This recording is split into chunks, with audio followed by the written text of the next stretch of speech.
Hello students, welcome to the next lecture of graph theory. In the last lecture, we have done with the Dijkstra algorithm. So in this lecture, we will cover Max-Flow-Ford-Fulkerson algorithm. Now, prior to moving towards the example, we will understand what a flow network, a flow and a maximum flow is. A network is a directed graph capital G with vertices V and edges E combined with a function which assigns each edge to a non-negative integer value. The capacity of E. Such a network is called a flow network. If we additionally label two vertices, one as a source vertex and second as a sink vertex. So in this example, S will act as a source vertex and T will act as a sink vertex. A flow in a flow network is a function f that assigns each edge E a non-negative integer value, namely the flow. Now the function has to fulfill the following two conditions. Number one condition, the flow of an edge cannot exceed the capacity, and the sum of incoming flow of a vertex u has to be equal to the sum of the outgoing flow of u except in the source and sink vertices. Now, second condition, the source vertex S only has an outgoing flow and the sink vertex T has only incoming flow. So here we have two kind of flows. One is outgoing, second is incoming. For example, we have to find the path from S to T. Here S is the source node and T is the sink node. So when we are considering S to A, then that means that is outflow. When we are considering A to S, then that is the inflow. The point is that in this example, we have to find out the path from the source to the destination node. So what is source here S and what is destination T? So we can find out the path.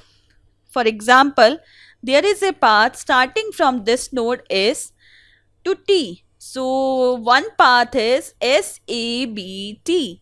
See, the residual capacities along this path S2A, this is the outflow and this is the inflow. Here this is the outflow, this is the inflow, this is the outflow, this is the inflow.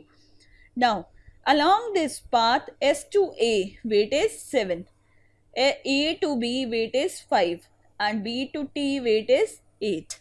So with the residual capacities, what are the capacities? 7, 5 and 8. Their minimum is, we have to take the minimum weight, therefore we can increase the flow along this path by how much? What is the minimum value along this path? That is SABT. The minimum value is how much? Only 5. So this gives a flow of how much? 5 for this network. Now we will see this path.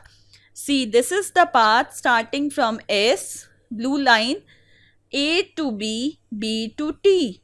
So it gives a, now see in this graph here, inflow value get changed. By default, we people are considering the value 0. We are considering the inflow as 0. But after the one path, inflow value get updated.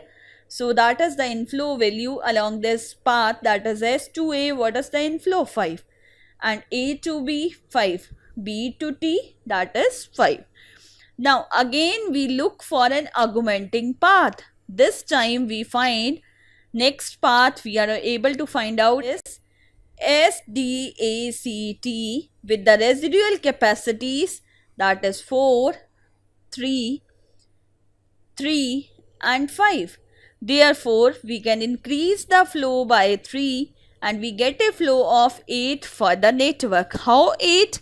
Because 5 in the last path and 3 in this path.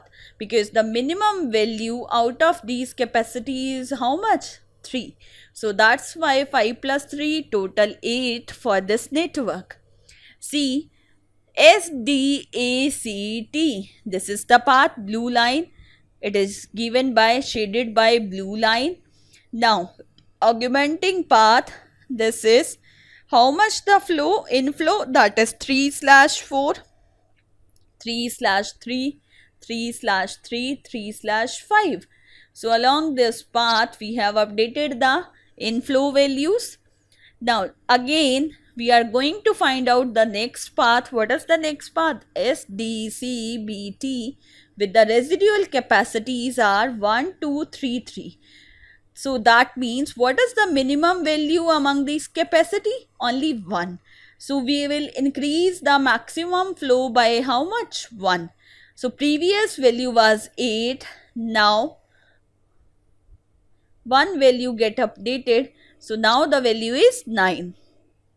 See, SDCBT. This is the path SDCBT.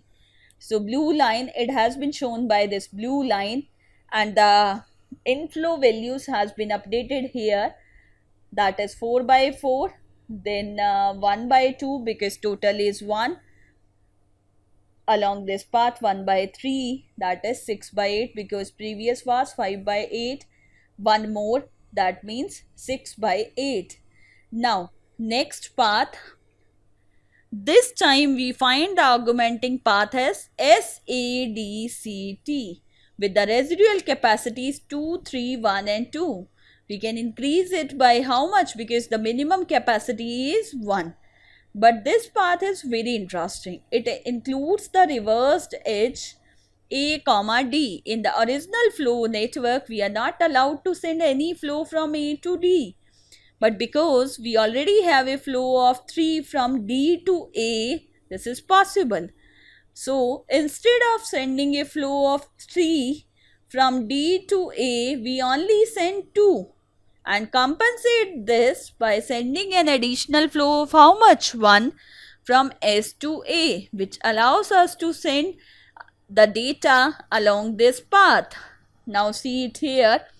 So along this path, earlier we have a connection in this way, right? But now we are using the inflow value, so that's why we are reducing the inflow value by 1, so that we can send the data, can find out the maximum path from source to sink node. Now it is possible to find out an augmenting path between S and T. Therefore, this gives a flow of total 10. Earlier it was 9, now again 1. So that means total is 10. Is the maximal possible. We have found the maximal flow.